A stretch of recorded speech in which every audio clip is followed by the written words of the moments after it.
네, 오늘 우리가 함께 보실 말씀은 빌립보서 1장 27절부터 30절입니다. 빌립보서 1장 27절부터 30절, 신약성경 319페이지, 빌립보서 1장 27절부터 30절, 다 같이 한 목소리로 읽도록 하겠습니다. 자, 시작. 오직 너희는 그리스도의 복음에 합당하게 생활하라. 이는 내가 너희에게 가보나 떠나 있으나 너희가 한 마음으로 서서 한 뜻으로 복음의 신앙을 위하여 협력하는 것과 무슨 일에든지 대적하는 자들 때문에 두려워하지 아니하는 이 일을 듣고자 함이라. 이것이 그들에게는 멸망의 증거요 너희에게는 구원의 증거니 이는 하나님께로부터 난 것이라. 그리스도를 위하여 너희에게 은혜를 주신 것은 다만 그를 믿을 뿐 아니라 또한 그를 위하여 고난도 받게 하려 하심이라. 너희에게도 그와 같은 싸움이 있으니 너희가 내 안에서 본 바요 이제도 내 안에서 듣는 바니라. 아멘. 여러분도 아시는지 모르겠지만 우리 모세 남성교회는 50세 이상입니다. 그런데 청년들이 나오셔서 깜짝 놀라셨죠? 네, 저랑 비슷한 것 같은데 아무튼 네, 모세 남성교회 더욱더 활발히 이렇게 선교의 역할 해주셨으면 좋겠습니다. 네, 오늘 이 자리에 예배를 사모하시고 또 이 자리에 나와서 마음과 정성을 다해 예배하시는 우리 성도님들을 주님의 이름으로 환영하고 사랑하고 축복합니다. 우리 옆에 있는 분들과 인사했으면 좋겠습니다. 예배 자리에 잘 오셨습니다. 네, 잘 오셨어요. 꼭 은혜 받으시길 바래요. 네, 제가 지금 마음이 되게 붕 떠 있습니다. 왜 그런지 아시나요? 좀 있으면 이제 휴가를 떠나기 때문인데요. 아직 뭐 정확한 계획은 없지만 그 휴가라는 단어가 되게 뭔가 설레고 사람을 날아다니게 하는 그런 힘이 있는 것 같습니다. 네. 그런데 요즘 날씨가 많이 덥죠. 조금 이렇게 내려갔다고 하더라도 한창 더울 때 같아요. 그래서 요즘 날씨에 가장 필요한 게 무엇인가라고 생각해 봤더니 에어컨인 것 같더라고요. 선풍기도 필요 없어요. 그냥 에어컨이 있어야 됩니다. 그죠? 그래서 특히 저와 같이 땀이 많고 또 날씨에 따라서 좀 텐션이 좀 죽는 사람들이라면 반드시 필요한 게 이 에어컨인 것 같습니다. 그래서 저는 집에 가서도 에어컨을 끄지 않아요. 절대. 잘 때는 뭐 몸 생각해서 살짝 끄지만 자지 않을 때는 에어컨을 항상 풀로. 그래서 그런지 에어컨에서 자꾸 물이 떨어지더라고요. 이 현상이 무엇인지 아시는 분 연락 주세요. 네.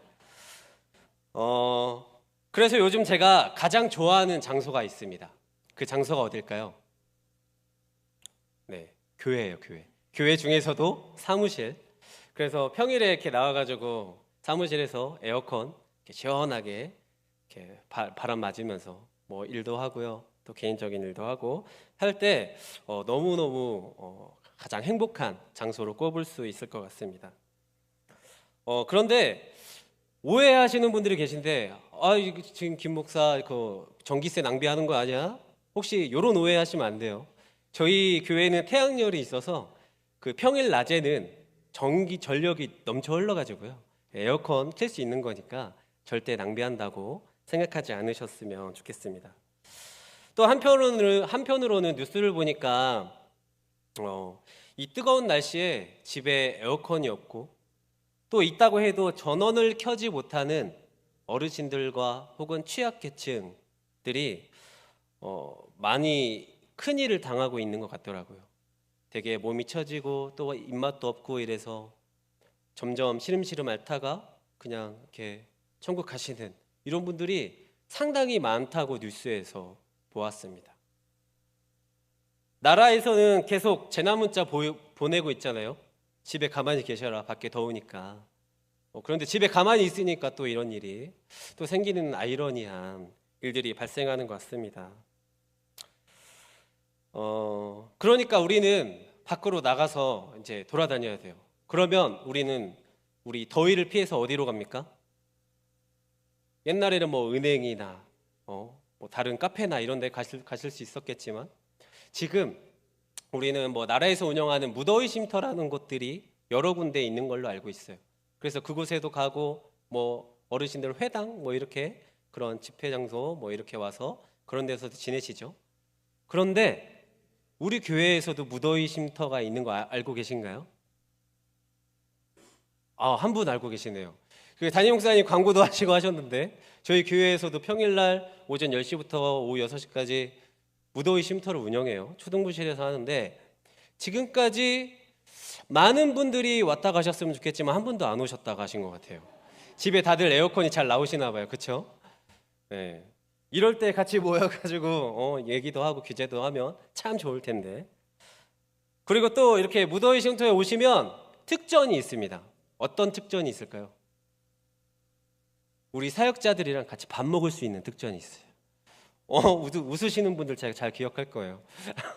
네, 밥을 먹으면서 신앙 얘기도 하고 고민도 들어주고 얼마나 좋게요? 저만 좋은 걸로 하도록 하겠습니다. 아무튼 이렇게 덥고 생활하기 어려움 속에 있을지라도 우리 교회 안에서 여러 가지 좋은 교제 모임들이 많이 만들어졌으면 좋겠습니다. 서로 잘 협력하는 모임들이 잘 만들어졌으면 좋겠습니다. 그래서 서로를 이해하고 돌보고 섬기고 꼭 오고 싶은 교회가 우리 오송생명교회가 되기를 주님의 이름으로 축복합니다. 그런 의미에서 이 여름에 에어컨이 필수듯이 우리 믿는 자들에게 복음에 합당한 신앙은 필수겠죠. 오늘 바울이 빌립보 성도들에게 부탁한 말씀을 통해서 어떤 것이, 어떻게 살아가는 것이 진정한 복음에 합당한 신앙인지 우리가 함께 알아봤으면 좋겠습니다. 그래서 그 알아보는 동안에 그 말씀 듣고 크게 은혜 받는 시간 가지시기를 축복합니다. 우리 첫 번째로 복음에 합당한 신앙은요, 협력하는 것입니다. 협력하는 것. 본문 27절에 이렇게 나옵니다. 오직 너희는 그리스도의 복음에 합당하게 생활하라. 이는 내가 너희에게 가보나 떠나 있으나 너희가 한 마음으로 서서 한 뜻으로 복음의 신앙을 위하여 협력하는 것과. 초대 예루살렘 교회는 마음을 하나로 합하는 일에 아주 모범을 보인 교회입니다. 그들은 함께 모여 떡을 떼며 또 기도에 힘쓰고 사도의 가르침을 받고서 여러 가지 일들을 감당했어요. 또한 뿐만 아니라 큰 권능으로 증언하는 사도들의 메시지를 통해서 큰 은혜를 받고 또 부유한 자들이 자기 소유를 팔아서 가난한 자들에게 나눠주는 아름다운 모습들을, 서로 통용하는 모습들을 보인 것이 바로 초대교회입니다. 여러분들 지금 교회에 와서 왜 예배 드리십니까? 지금 이 시간 가족들이랑 여행도 가고 좋은 것도 가고 추억도 남기고 맛있는 것도 먹고 분위기 좋은 곳으로 가서 사진도 남기고 많은 사람들이 즐기는 것들 나도 즐겨야 되는데 이 시간에 왜 졸린데도 불구하고 피곤한데도 불구하고 지금 이 시간 예배하십니까? 그것은 협력하여 함께 예배하는 것이 복음에 합당한 것이기 때문입니다. 협력하여 예배하고 협력하여 봉사하며 협력하여 서로 돌보는 것이 바로 교회의 모습이기 때문이에요. 그런 분들 있어요. 무엇보다 가족이 먼저 아니냐? 맞습니다. 가족의 영혼 구원이 먼저겠죠. 그래서 그 가족이랑 열심히 시간을 보내요. 또 시간을 보내고 또 시간을 보내요. 그저 시간만 보내요.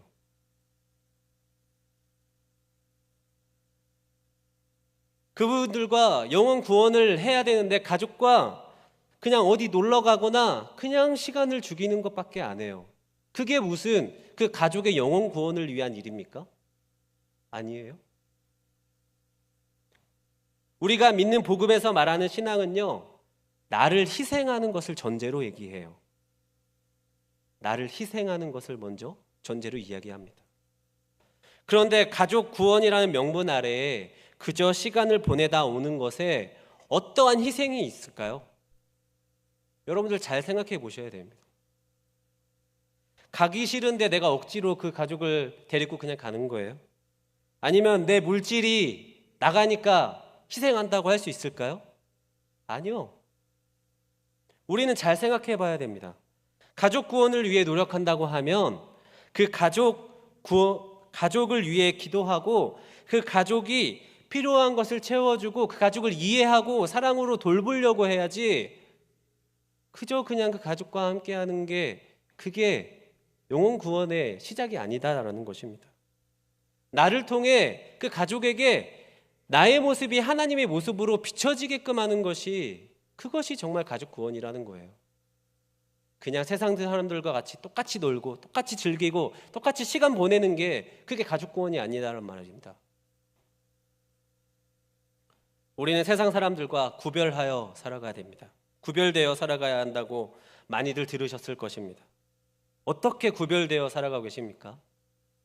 어떤 노력과 희생으로 거룩하게 살아가고 계십니까? 바울이 말하는 복음의 신앙을 위하여 협력하는 것의 의미는요, 예를 들어 나의 가정에 믿지 않는 가족이 있다면 그 가족을 위해 기도하는 것뿐만 아니라 그 가족이 필요한 것을 채워주기 위해서 그 가족을 이해하기에 엄청난 노력이, 또 나의 희생이 들어가는 것을 이야기하는 거예요.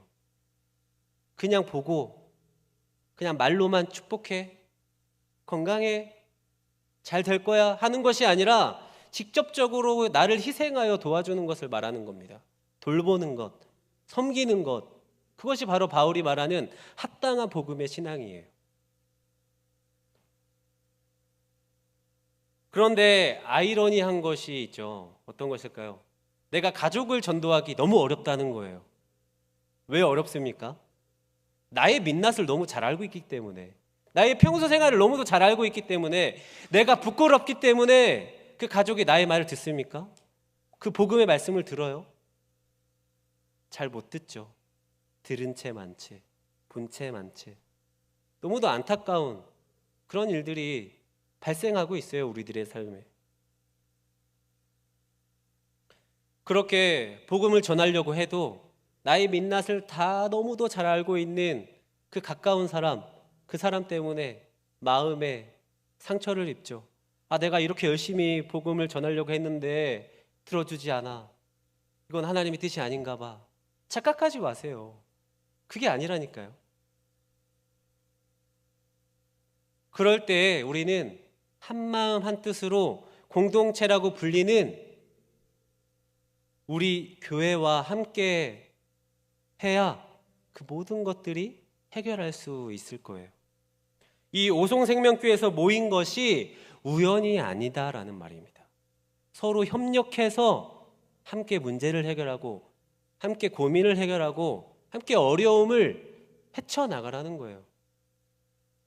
신앙 가운데에서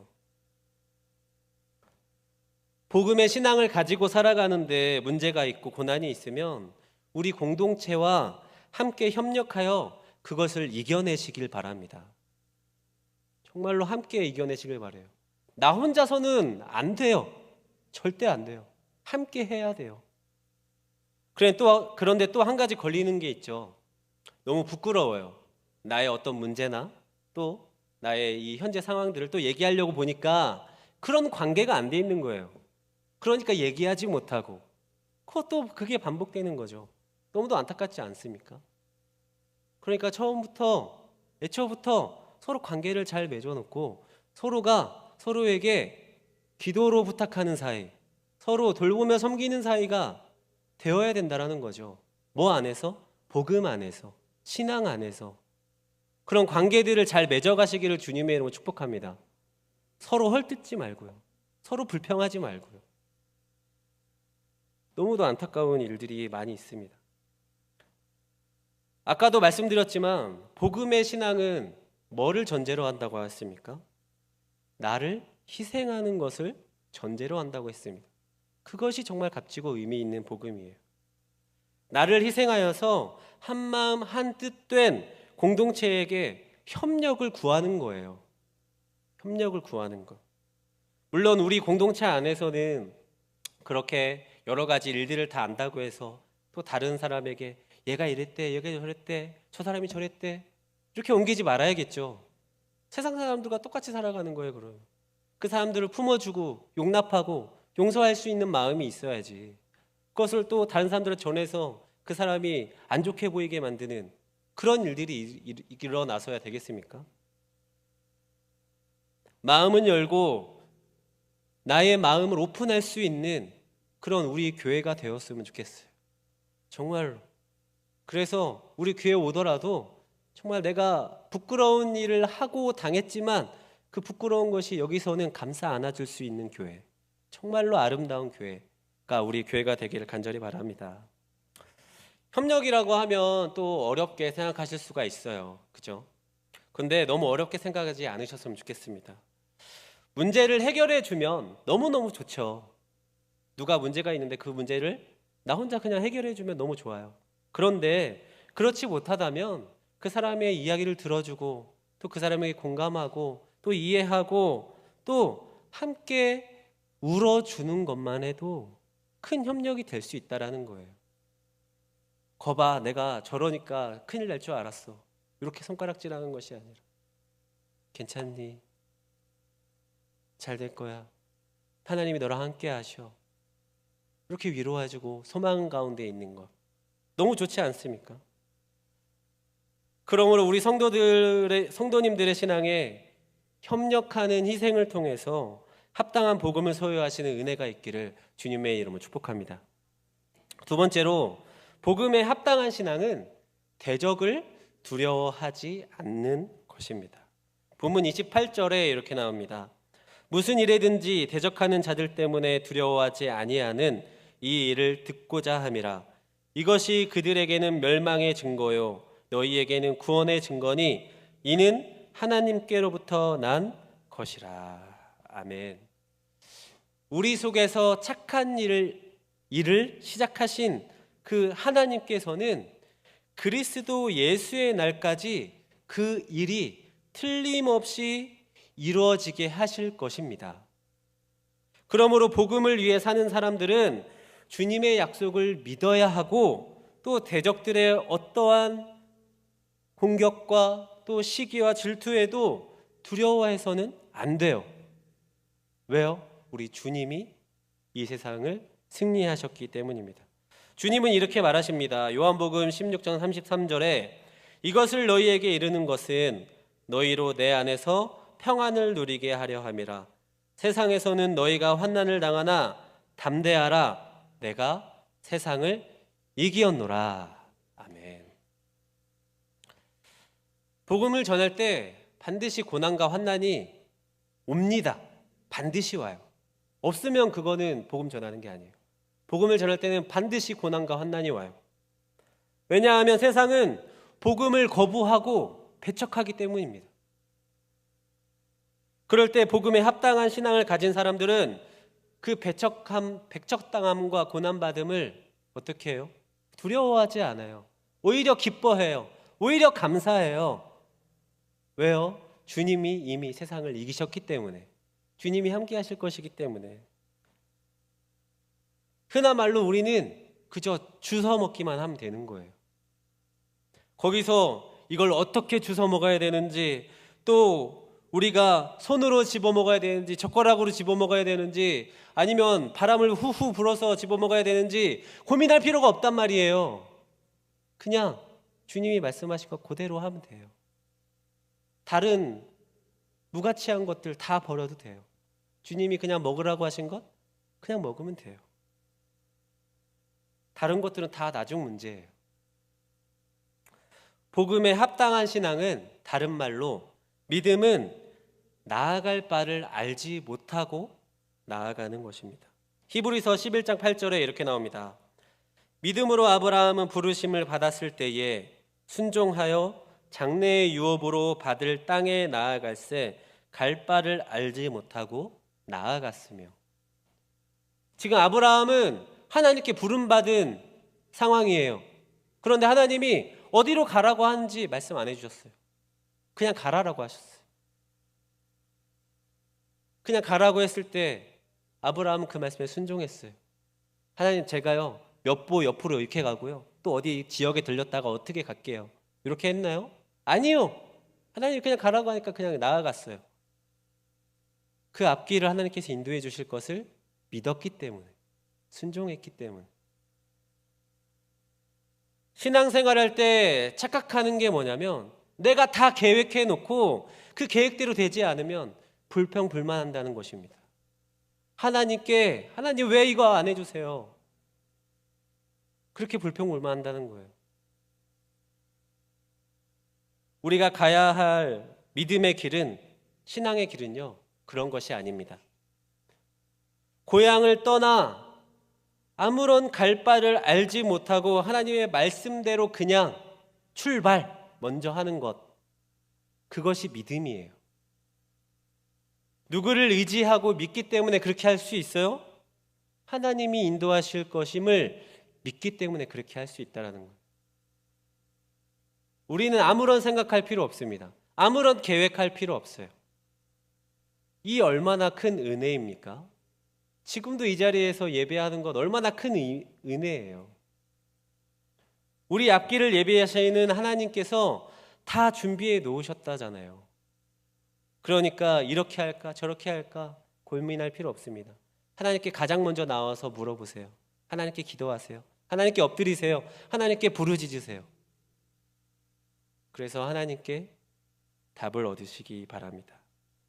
그렇게 세상 일 가운데 염려하지 않고 두려워하지 않고 고민하지 않는 우리 성도님들이 다 되시기를 주님의 이름으로 축복합니다.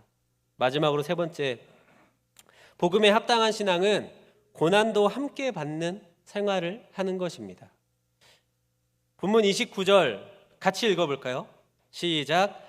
그리스도를 위하여 너희에게 은혜를 주신 것은 다만 그를 믿을 뿐 아니라 또한 그를 위하여 고난도 받게 하려 하심이라. 아멘. 우리 너무도 잘 알고 있어요. 우리가 신앙생활을 할 때 고난이 반드시 찾아올 것이라는 걸. 그리고 또 그 고난은, 그 주님이 받으신 고난을 우리가 같이 따라가는 것임을 너무도 잘 알고 있어요. 그런데 고난받기 싫어해요. 그 고난이 나중에 어떠한 영광과 큰 선물을 줄지 모르는데 그냥 내 앞에 있는 고난을 받기 싫어해요. 사람의 마음이란 게 어쩔 수 없어요. 저도 그래요. 고난 받기 싫어요. 그런데 그 고난이 정말로 기쁨이고 영광이 됨을 깨달으시는 은혜가 있으시기를 바랍니다. 구원받은 성도의 길에 언제나 무지갯빛만 있는 게 아닙니다. 오히려 복음에 합당한 신앙의 길은 십자가의 길이고 가시밭길이에요. 때로는 시련과 고난도 있고 때로는 평탄한 길도 있을 수 있습니다. 그런데 그 빈도가 시련과 고난이 더 많은 것이 더 성경적이다라는 것입니다. 지금 그리스도인 하면 어떤 것이 연상되십니까? 그냥 교회 다니는 사람, 이 정도로만 인식되시나요? 그렇게 이 정도로만 생각돼서 아무런 의미나 느낌이 없으실 수 있어요. 그런데요, 예수님 시대의 그리스도인들은요, 너무도 어리석은 사람들을 지칭하는 단어였다라고 합니다. 왜 그랬겠습니까?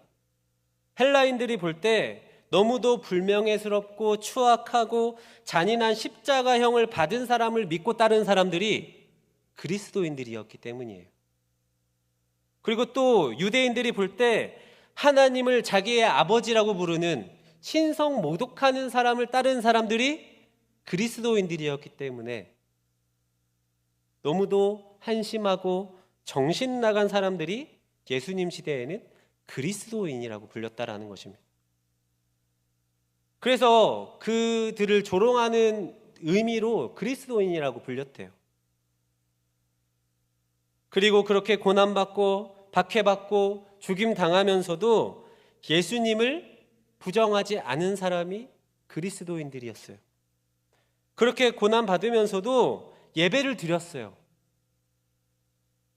그런데 그런 상황에 처한 사람들이 믿지 않는 사람들을 위해 너무도 헌신적으로 살았던 그래서 그들이 필요한 것이 있다면 가장 먼저 가서 돕고 그들을 위해 함께 할 수 있는 사람들도 그리스도인들이었답니다.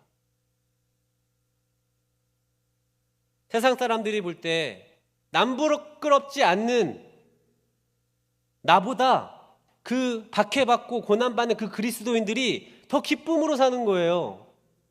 이상하지 않습니까? 오히려 내가 더 행복하고 기쁨으로 살아야 되는데 그들이 더 기쁨으로 살았다라는 거예요. 누가? 그리스도인들이. 바로 우리가, 그리스도를 주로 믿는 우리가 세상 사람들보다, 모든 것을 다 누리고 사는 사람들보다 더 기쁨으로 살아야 한다는 것입니다.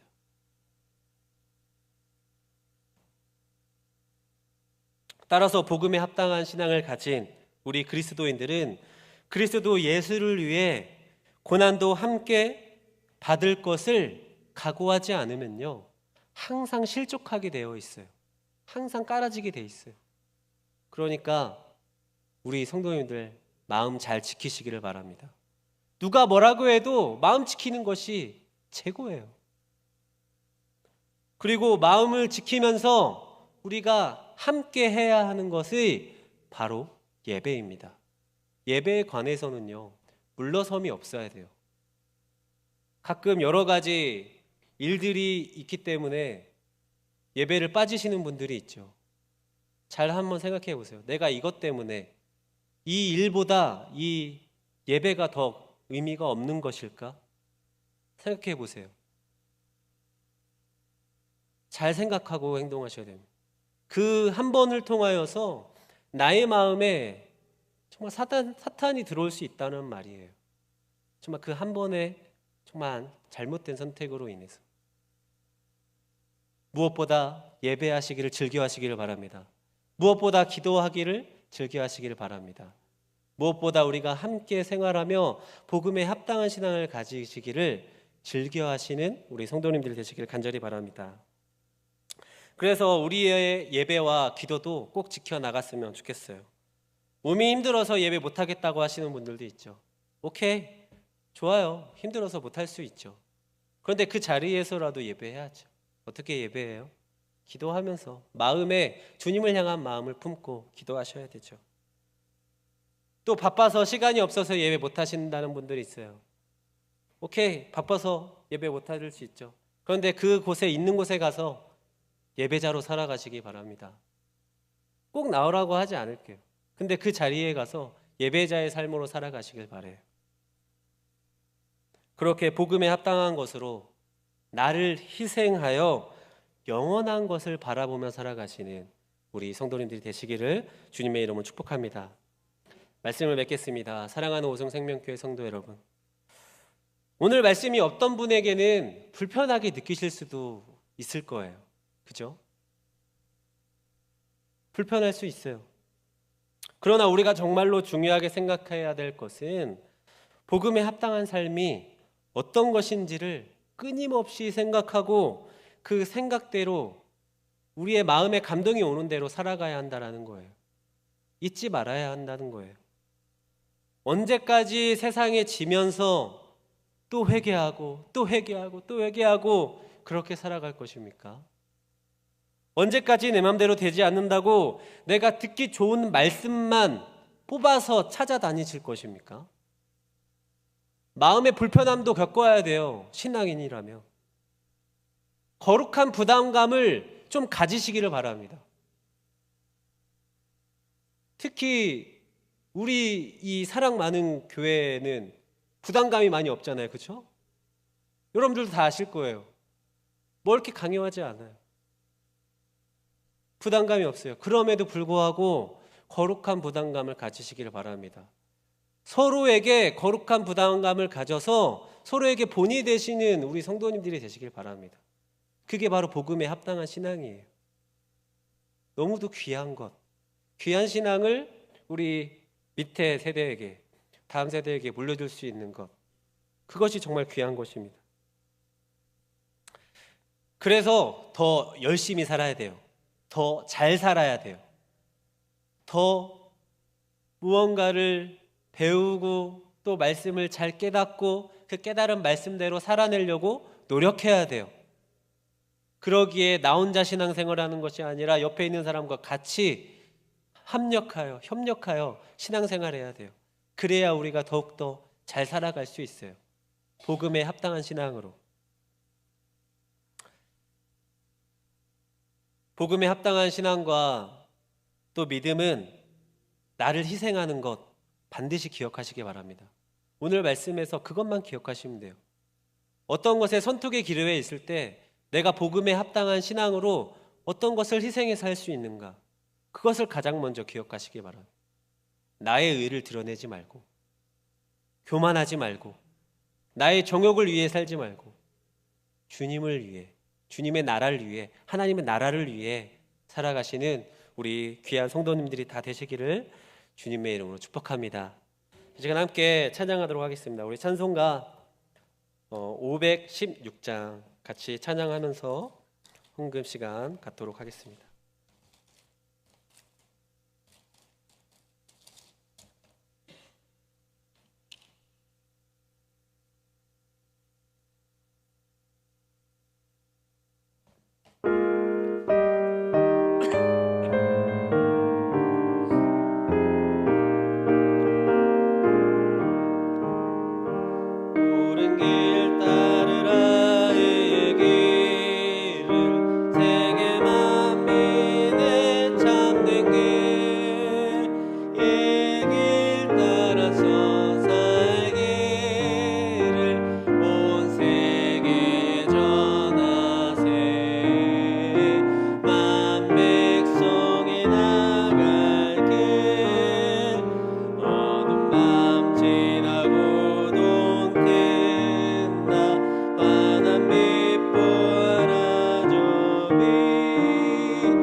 기도하겠습니다.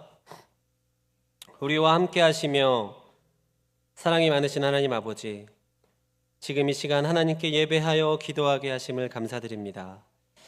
세상 속에서 너무도 연약하여 거룩함을 잊고 살아왔던 나를 용서하여 주시옵시고, 협력하지 못하고 두려워하는 마음을 가지고 살아갔으며 주님과 같이 고난받고 희생하지 못한 나를 고백하오니 이제는 그런 것에서 벗어나 복음에 합당한 신앙을 가질 수 있도록 인도하여 주시옵소서. 세상에 속하여 살아가고 있지만 거룩함을 잃지 않게 하시고 옳은 길을 찾을 수 있는 지혜를 허락하셔서 선택의 기로에 있을 때 주님의 마음을 본받아 선택하여 기쁨과 감사의 기도 제목이 생길 수 있도록 허락하여 주시옵소서. 우리 성도님들 마음을 모아서 주일 헌금과 또 11조 드리셨습니다. 하나님, 오늘도 마음의 정함과 정성으로 하나님께 예배하고 물질을 드린 하나님의 자녀들, 이 자리에 나왔으니 그들을 기억하여 주시고 그들을 지켜주시고 그들의 건강과 그들의 하고 있는 모든 사명들에게 함께 하셔서 맡은 그 일들 잘 감당하게 하시고 가정 잘 돌보게 하시고 또 그들을 위해 더욱더 섬기며 나아갈 수 있도록 하나님께 충성된 종이라는 칭찬을 들을 수 있도록 인도하여 주시옵소서. 오늘 예배가 마치고 또 가정으로 돌아가 세상으로 돌아가 가족과 함께 또 이웃과 함께 살아가게 됩니다. 그들을 그 누구보다도 사랑하게 하셔서 인내하게 하시고 감사하게 하시며 이기게 하여 주실 그 주님을 찬양합니다. 우리와 함께 하여 주시옵소서. 우리를 사랑하시고 세상을 먼저 이기신 우리 주 예수 그리스도의 이름으로 기도드립니다. 이제는 우리 주 예수 그리스도의 은혜와 하나님의 사랑과 성령님의 역사하심이 여기 모여 예배하는 모든 하나님의 자녀들 머리머리 위에 그들의 가정과 사업과 학업 위에 영원토록 함께 있을지어다. 아멘.